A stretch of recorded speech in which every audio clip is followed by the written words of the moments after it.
नमस्कार, स्वागत है आप सभी का लाइव 24 में और मैं हूं आप सबके साथ दिशा कटारिया। शुरुआत करते हैं आज की बड़ी खबरों से। कांग्रेस के प्रदेश अध्यक्ष अजय कुमार लल्लू को लखनऊ में उनके आवास पर नजरबंद कर लिया गया। तो बता दें कि कृषि कानूनों के खिलाफ कांग्रेस ने किसान दिवस पर भाजपा के सांसदों और विधायकों के घर प्रदर्शन का ऐलान किया था, जिसके चलते पुलिस द्वारा कांग्रेस प्रदेश अध्यक्ष को उनके आवास पर ही रोक दिया गया। इसके बाद प्रदेश अध्यक्ष ने कांग्रेस कार्यकर्ताओं के साथ थाली बजाकर अपने आवास के सामने ही प्रदर्शन किया। तो वहीं अजय लल्लू ने कहा कि केंद्र और प्रदेश की सरकार किसान विरोधी है।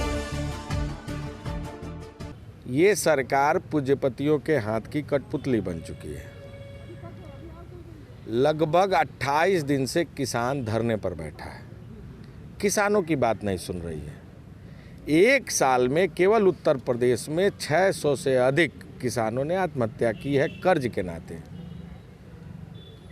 लगातार सरकार किसानों के आंदोलन को दबाना चाहती है। अगर किसान एमएसपी की गारंटी चाहता है, वो चाहता है इसे सरकार विधेयक बनाकर ले आए, सरकार को क्या दिक्कत है। अगर किसान चाहता है कि कारपोरेट फार्मिंग खेती हम नहीं करना चाहते, सरकार उनकी ज़मीन को क्यों छीनना चाहती है, जमाखोरी को क्यों बढ़ावा देना चाहती है। आदरणीय राहुल गांधी जी ने पहले दिन ही संसद में विरोध किया, सड़क पर भी विरोध किया। किसान आज आंदोलन में आत्महत्या कर रहा है। पिछले दिनों आपने देखा कितने सारे लोगों ने नौकरी से इस्तीफा दे दिया। ठंड के ठिठुरन मौसम में जहां पारा 3 डिग्री सेंटीग्रेड है और वहां किसान आंदोलित है, फिर भी सरकार कंबल ओढ़कर गर्म कपड़े के अंदर सोई हुई है। आज कांग्रेस पार्टी पूरे प्रदेश में विधायकों के आवास के सामने, सांसदों के आवास के सामने ताली थाली बजाकर इस बिल विधेयक का विरोध किया और कांग्रेस पार्टी किसानों के साथ इस आंदोलन में खड़ी है। जब तक ये बिल विधेयक वापस नहीं ले लेती ये सरकार, कांग्रेस पार्टी लड़ाई जारी रखेगी। बदायूं के बिलसी के हरगनपुर में ग्रामीणों ने अपात्रों को किसान सम्मान निधि का लाभ दिए जाने के आरोप लगाते हुए पात्रों को योजना से वंचित बताया। ग्रामीणों के अनुसार 114 लोग ऐसे अपात्र हैं जिनके पास जमीन तक नहीं है और उनको किसान सम्मान निधि दी जा रही है। वहीं ग्रामीणों के आरोप है कि जन सेवा केंद्र पर उनके रुपयों की जानकारी भी नहीं दी जाती। तो वहीं जन सेवा केंद्र संचालक अंगूठा लगवाकर धांधली भी करता है, जिस पर अब संचालक के खिलाफ ग्रामीणों ने कार्रवाई की मांग की है। समस्या यहाँ पर ये है सर कि जो भूमिहीन युक्त भूमिहीन वाले लोग हैं वो काफ़ी संख्या में यहाँ पे खड़े हुए हैं, जिनको नहीं मिल पा रही है। और इस गांव में उपजिलाधिकारी महोदय और कृषि अधिकारी द्वारा जांच की गई, जिसमें 117 लोग ऐसे पाए गए जिनके नाम पर बिल्कुल भी ज़मीन नहीं है। उनको ज़मीन वाला कैसे बनाया गया, ये जांच का विषय है। इस पर बारीकी से जाँच हो। यहाँ पर जन सुविधा केंद्र स्वामी हैं एक रोहित कुमार सिंह सन ऑफ श्री अशोक पाल सिंह। मैं समझता हूँ जन सुविधा केंद्र भी चला रहे हैं और SBI की एक मिनी ब्रांच भी चला रहे हैं, कंप्यूटर वाली जो छोटी बैंक होती है। खाते लगभग 10,000 हैं। किसी खातेदार के खाते में रुपया नहीं चढ़ाया जाता है ब्याज का।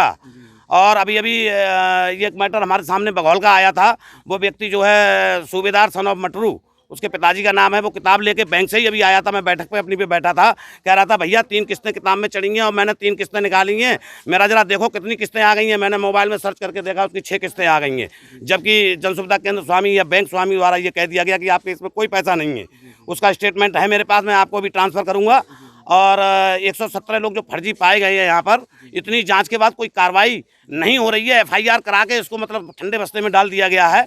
ये हम चाह रहे हैं कि आपसे जिलाधिकारी महोदय से भी चाह रहा हूँ कि जो है वो इस तरफ ध्यान दें, हरगनपुर की तरफ ध्यान दें। ऐसा भ्रष्टाचार आस पड़ोस के और भी 2-4 जनसेवा केंद्र वाले जो इनसे अटैच होंगे वहाँ भी निकलेंगे। ये करोड़ों में घोटाला है, 1 रुपये का घोटाला नहीं है।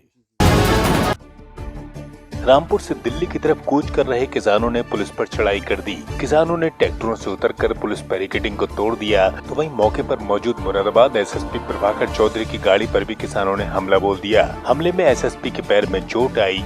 तो वहीं रामपुर SP भी अपनी गाड़ी छोड़कर खुद की सुरक्षा में लग गए। इस दौरान कई थानों की फोर्स को यहाँ बुलाया गया। तो टोल प्लाजा पर किसानों ने जमकर प्रदर्शन किया। इसी के साथ मीडिया कर्मियों को भी यहाँ कवरेज से रोका गया। तो वहीं टोल पर लंबा जाम भी लग गया। 3 बजे से फंसे हुए हम जान में। कहाँ से कहाँ तक आप जा रहे हैं? हम अमरोहा से बरेली जा रहे हैं। अभी क्या टाइम हुआ होगा? अभी 6-8 हो रहा है। हाँ जी। क्या बताया गया है, जाम किस तरह का जाम क्या बताया गया आपको? किसानों का जाम है बस, और कुछ वो नहीं होता। मतलब 3 घंटे से आप यहाँ खड़े हुए हैं? हाँ जी, मेरा कल प्रैक्टिकल है। कल मेरा प्रैक्टिकल है, अमरोहा से जाना है, अब लेट हो चुके बहुत ज़्यादा। सुबह ही प्रैक्टिकल है 10 बजे से मेरा। कहाँ पहुँचना? बरेली पहुँचना? बरेली पहुँचना है जी सर। Moradabad toll plaza. तो कब से आप फंसे हुए हैं? मैं तो 5 घंटे से फंसा हूँ। 5 घंटे? जी। कितने लोग हैं आपके साथ? हम तो दो लोग। अच्छा, क्या उम्मीद लग रही है, कुछ बातचीत दी, ऑफिसर वगैरह आए? अभी तो प्रशासन से जब पूछा जाके हमने, तो उन्होंने बोला है कि मैं बात कर रहा हूँ किसानों से। बलिया में बसपा के प्रदेश अध्यक्ष भीम राजभर ने खुले मन से कोरोना को लेकर अटपटा बयान दे दिया और बोले कि यहाँ ताड़ी पीने से कोरोना नहीं होता है। तो वहीं उन्होंने गंगा जल से भी ज्यादा पवित्र ताड़ी को बता दिया। बता दें कि बसपा के प्रदेश अध्यक्ष बनने के बाद वे पहली बार बलिया के रसड़ा पहुँचे, जहाँ उनका अभिनंदन समारोह था। तो वहीं उन्होंने खुले मन से ताड़ी पीने की बात कही। हमारे बुजुर्ग गर्मी के दिनों में यदि बाहर निकल के सो लिए कि चला तरी ताड़े के नीचे सूत रहे, और ताड़ के सीजन में, चूने के सीजन में यदि गलती से एक बूंद पुरवैया हवा से बह के मुंह खुले में गिर गई, तो हमारे बुजुर्ग ने समझा कि नदी की पानी से ज्यादा ताकत तो इस ताड़ी में।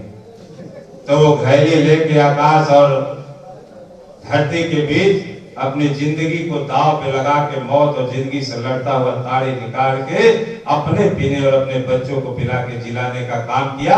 आज कोविड-19 कोरोना में लोग कहते हैं कि कैसे बचे, लेकिन यदि इस धरती पे सबसे ज्यादा एंशिएंट प्राचीन पेड़ और कोरोना को भी मात कर सकता है तो वो ताड़ी का जल ही है। ताड़ी ही है जिससे इम्यूनिटी पावर बढ़ती है, और ये ताड़ी पी के आज राजभर समाज विपरीत परिस्थितियों में भी रायबरेली के बछरावा के हसनपुर में उस समय हड़कंप मच गया जब विवाहिता का फंदे से लटकता हुआ शव बरामद हुआ। तो आनन फानन में मौके पर पहुंची पुलिस ने शव को कब्जे में लेकर पोस्टमार्टम को भेजा है। तो वहीं आगे की तफ्तीश की जा रही है। बता दें कि मृतका के पति इलाहाबाद में अधिवक्ता हैं और मौत के कारणों का अभी तक पता नहीं चल पाया है।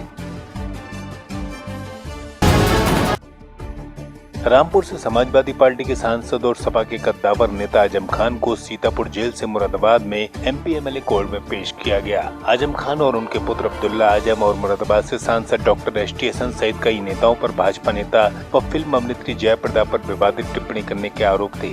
तो वहीं मुगलपुरा थाने में मामला दर्ज था। सीतापुर जेल से उन्हें मुरादाबाद कोर्ट में पेश किया गया। इससे पहले आजम खान को मुरादाबाद के छठलेट थाने में एक मामले में कोर्ट में पेशी दी गई थी।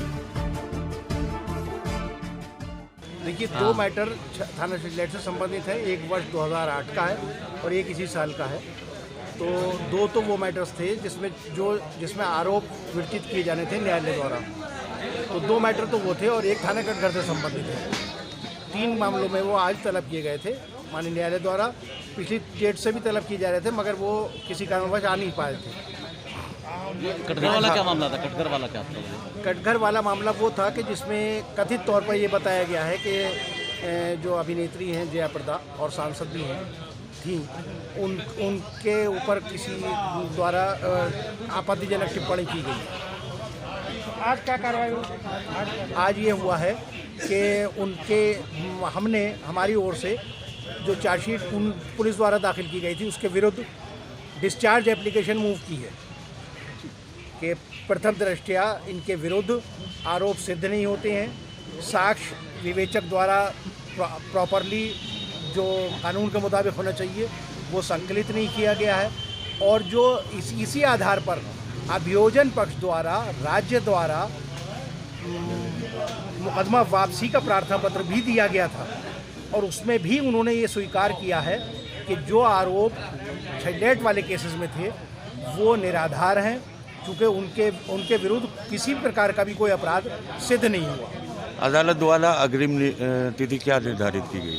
अदालत द्वारा अग्रिम तिथि तीनों मामलों की सुनवाई हेतु 6 जनवरी निर्धारित की गई। मेरे साथ इस बुलेटिन में इतना ही। देश दुनिया तमाम बड़ी खबरों के लिए देखते रहे Live 24।